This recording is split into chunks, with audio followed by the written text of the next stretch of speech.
त्रास महाराज आमना दोंडायचा मग प्राध्यापक मरणा, प्राध्यापकनी बायको बी प्राध्यापिका, प्राध्यापकनी बायको प्राध्यापिका. सर मरी गया, मॅडम रडे, नुसती फुंडी फुंडी रडे. गली आली ना बाया म्हणे मॅडम असं फुंडी फुंडी कितल्या बी रडण्यात ना पटाव नाही, शब्दे शब्दे रडा म्हणे. मॅडम कधी रडेल नाही, नुसतं पोरेशी काढानं माहीत होतं मॅडमले, रडणं माहीत नाही, कधी मरण धरण जाईल नाही. मॅडम पुंडी पुंडी रडू नका, शब्दे शब्दे रडा म्हणे, लोकेशले पटायला पाहिजे म्हणे. मॅडम रडायला लागणे, सर नाही करता ओ भाई माझा भाऊ म्हणतो ओ म्हणा भाऊ आई बहीण बट उलट करली रे आपण पहिले उपडी जाई रे आई काकू म्हणतो मॅडम आपणा मौतमा नाही बी कोण उन्हानं तंगडीला दोर बांधी एकला फेक दिसू पण तू नको रडू बहीण म्हणतो. हाय तू उपडी जाशी ना असं रडा मग असं ओ भाई माझा म्हणतो नको तू रडूच नको मॅडम मी दकलीसू काय बी बट जे होई ते बट दकलीसू पण तू नको रडू बहीण.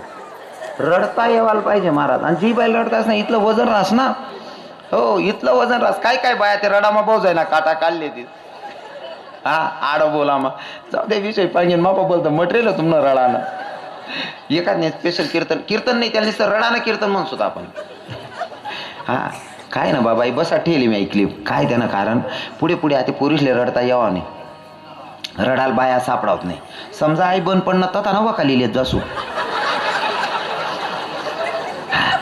कथा का ना धंदा व्हायला पाहिजे फुकाय घेत आता रडता यावायला पाहिजे, बोलू नका रडता यावायला पाहिजे. हो एखादी बाई इथलं भारी रडस ना कितला का वायबार म्हातारा मरे ना. ते नेमका दोंडायचा मग एक म्हातारा होतं गोंधय मा खाता खाता उपडी गे दोंडायचा नन लंगानानं नाही सांगता यावं मला आठी तथानं म्हातार होतं जटे आपलं कोणीच राहत नाही तथानं होतं. कारण दोंडायचा सांग तुमले दोंडायचा ना का काना कोपरा माहिती जर कोण नाता म्हणून घेत बरेल घर मग दाती गुज जाई दोंडायचा ना नाही होता तो म्हातारा तथा नव्हता जत मन बी कोण राहत नाही तथा म्हातार कधी देव नाही धर्म नाही मंदिर नाही कधी भजन नाही कीर्तन नाही पण गोंधळ मात्र सोडे नाही. आणि गोंधळ मग खावाली इथला लोक नेता लोई जायचे बरं का. माझा विनोद नाही ऐकायचा, मला जो संदेश तुम्हाला द्यायचा तो लक्षपूर्वक ऐका. मांस मच्छी खाणं गलत बात आहे, गोंधळ करू नका असं मी म्हणत नाही. गोंधळ आपण आहे ना शाकाहारी भोजन देऊन पण गोंधळ करू शकतो.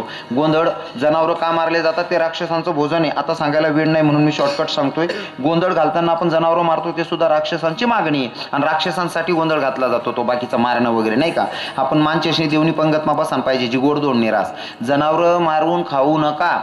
जनावरं जर तुम्हाला सहज मारायचे आणि खायचं वाटतं गोड पण माझा तुम्हाला प्रश्न आहे तुमले जाऊ द्या तुमले विचारस आता आम्हाला जितू मामान सांगा म्हणे पिंगडा म्हणा पिंगडा आम्ही म्हणूच नाही त्यानं कारण आमना एक महाराज एकदम भारी म्हणतस मी जर कमी पडलो ते वायवर मला तो हलका करले ना नाही म्हणशील म्हण नाही. आमना अजून एक महाराज आहेत चांगला नामांकित त्या बाबासनं एक गीत आहे कविता आई माझी बाबा गोड गातात आई माझी मायेचा सागर. आमचे महाराज लोक तुम्हाला गाताना म्हणताना आई माझी मायेचा सागर तुम्हाला मायेचा सागर दयेचा सागर म्हणतात. का बरं माहितीये का. पोरगाना पायमा जर काटा मुंडा ना तुम्ही दिनभर वावरमाय जरी थकेल राहिना तरी रातमा 4दा उठीन पोऱ्याना पाय चेक करतीस माय म्हणा पोऱ्यान पायल काटा मुडीले सुजेतीने घ्या पोऱ्याना पाय बरोबर आहे ना.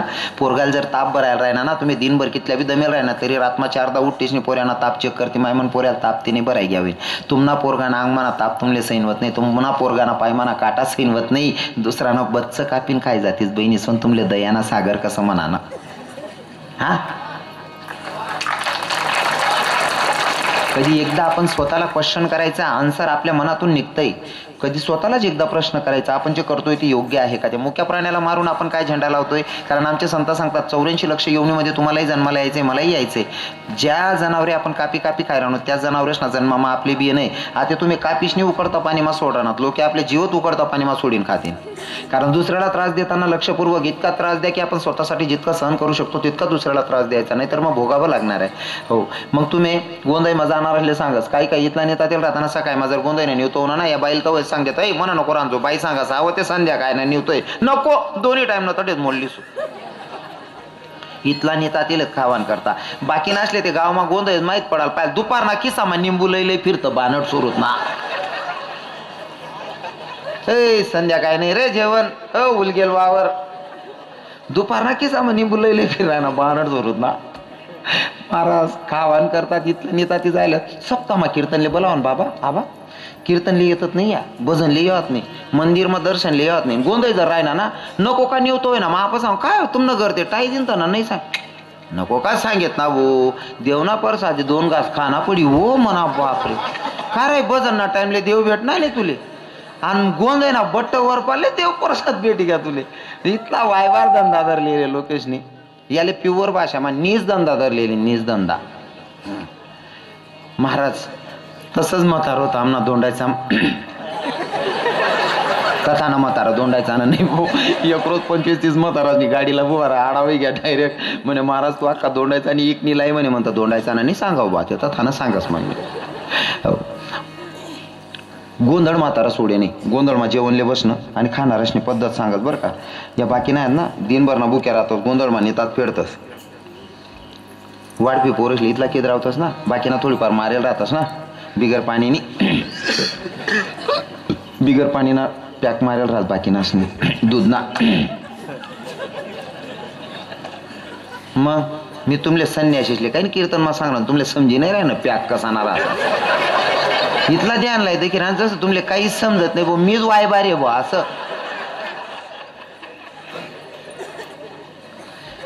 थोडीफार पीसनी त्या वाढपी पोरसले सुट्टच त्या काढ खाली काढ तो पोऱ्या सांग ओ भाऊ आईकडे चुलावर राय गे बट गई गे रे अप्पा. जेमतेम 2 काढच म्हाताराने साल 2 पीस उन्हात एक चांगलं होतं आणि एक हड्डी होती खाणारले चांगलं समजसोय हड्डीना मधमा मटेरियल रास. म्हातारा हड्डी मान मटेरियल वडाल घ्या हड्डी मान मटेरियल वडाल घ्या म्हातारानी हड्डीच वडलीनी म्हणत चालू पंगत मा पाहिलं माड्डीनात उनी गुचकीन घ्या पुचकी. त्या वाढपी पोरे म्हणे याल घर म्हणे बाहेरच्या गरमाचील गाव म्हणे नाही ते आपलं काढेल सुद्धा वायबार जाई म्हणे चोरी दपीन बादली भर काढेल याल दडकावा म्हणत होता. म्हाताराला सांग म्हाताराला उचलेन गरमा टाक म्हातारेल म्हणे तुला म्हातारा घ्या सांगतात म्हातारेली माहित होतं कितलं वायबार होतो याने कितला खेळा पाडेल पण बाईना स्वभाव आहे नवरा कितला का नालायक राही ना पण मरानंतर इतकं बारी रडस ना बाप बाप बाप आई मायनं रडणं जायको असा आत्मा गार होई जात असं वाटस ना बापरे कितला मोठा संत मरी घ्या बा आपला गाव मग इथलं भारी बरी बरी रडस. राम म्हणा राम राम होता तुना हाड्या वड्या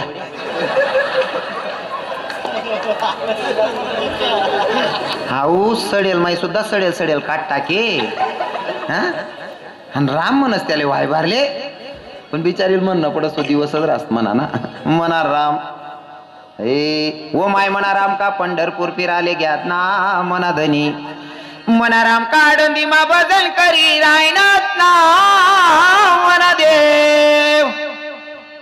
रण 1 नंबर बाईस ना आणि आपण प्रत्येक बाईना एक शब्द ठरेल रास म्हणा राम व माय म्हणा जो पाय आंबा कसा कानी वई गया ना म्हणा देव म्हणत सर काकू तो आंबान काल दाबाईन मर जायची म्हणत इतकं भारी रडच ना. ते गोंधळ मा काता उपडी गेन म्हातारी सांगे म्हणा राम ओ माय म्हणा राम का पंढरपूर फिराले घ्यात ना म्हणा धनी म्हणा राम काढंदी मा भजन करी रायनाथ ना म्हणा देव. ते मी सैन करले ना म्हाताराला आंघोळ देवाई गई उचलान घाई आणि मग म्हातारी याद करस म्हणा राम ओ माय म्हणा राम ना तोंड मा तुळशी ना पाला तरी घाला ना म्हणा देव. आणि मला चांगला जागती जोत बघत नाही माझ्या कापरत बरं आहे ना या तोंड मा म्हणतो तुळशी ना पाला बट्टा मांचेस माय आवाज देना इथून राम ना तोंड मा कोंबडी ना पिस्ता पोची देना वनी काकू काबर म्हणे महाराज म्हणतो याने आयुष्यभर पारमण्या कोंबड्या खाद्या त्याला तुळशी ना पाला ना कितला गुण लागावशे तुळशी ना पाला नाही यान तोंड माग तुळशी वृंदावन बी खूपशी दिनं तरी यांना उद्धार होणार नाही. जीवनाचा उद्धार करून घ्यायचा असेल तर गड्यामध्ये तुळशी माळ धारण करावी लागेल व्रत एकादशी करावं लागेल त्याच्याशिवाय जीवनाचा उद्धार नाही. आणि ज्याला वाटत असेल जीवनाचा उद्धार करून घेतला पाहिजे तर अगोदर गड्यामध्ये तुळशी माळ धारण करायची व्रत एकादशी करायचं त्याच्याशिवाय जीवनाचा मतलब उद्धाराचा दुसरा पर्याय नाही आहे. असो घडलेली सेवा जगाच्या मालकाच्या चरणी समर्पित. पुनश्च अजून सांगायला मला असं वाटतंय सगळे सुज्ञ लोक आहेत जर एखादा मुसलमान 2 मिनिटं बोलतो आता सेवेला पूर्ण विराम असेल मुसलमान असा दाखवा तो जर 100 रुपये कमवतो त्याच्यातून कमीत कमी 10 रुपये तो मस्जिदमध्ये जमा करतो की माझे 100 रुपयामधलं माझ्या खरी कमाईमधनं 10 रुपये माझ्या धर्माच्या कामी आले पाहिजे असं नीतीनं जर धर्माला तो टिकत असेल मग आपण हिंदूंनी नाही का टिकायला पाहिजे? याच्यामध्ये मी इथंही सांगतो, व्यासपीठावर शपथ घेऊन सांगतो, मी राधा राणीला साक्षीला ठेवून सांगतो, याच्यामध्ये महाराज मंडळींचं कोणताही स्वार्थ नाही आहे. फक्त कुठंतरी आमच्या संतांची जी परंपरा आहे, ज्यांनी आम्हाला टिकून ठेवलं आहे, ती सुरुवात कुठून आहे ते जागं ठेवायचे आणि ती लोकांच्या लक्षात आले पाहिजे, म्हणून आपल्याला कार्य करायचं आहे. तेवढ्यासाठी सगळ्यांना रिक्वेस्ट असेल, आपले जर वाटस मन बाप मर जायला त्यांना प्रित्यर्थ कुठेतरी नाव पडायला पाहिजे. बापनासाठी जर आपण ₹1,00,000 देतच, बाप फक्त 2 पोरच ना चांगला करस नाही 1 पोरनं लगीन करस, त्यानं नाव तुम्ही मंदिरवर लिखाना प्रयत्न करतस. ज्या महात्माने जर महाराष्ट्रभर कीर्तनकार घडावं ते त्यांना नाव नाही लिखावं, त्यांसाठी 1000-2000 नाही खर्च करू शकतस का? आपण नाही करू शकतस का? सगळ्या हिंदू तरुणांना, हिंदू काकांना, हिंदू मावशींना आणि हिंदू बहिणींना माझी रिक्वेस्ट असेल, यथाशक्ती आम्हाला पण 71 जायला शेतच देणनी बोली करेले, पण कमीत कमी एक नीती शेंडी फोडा. मग कोणाला काही द्यायचं असेल तर उदार अंतकरणाने द्या.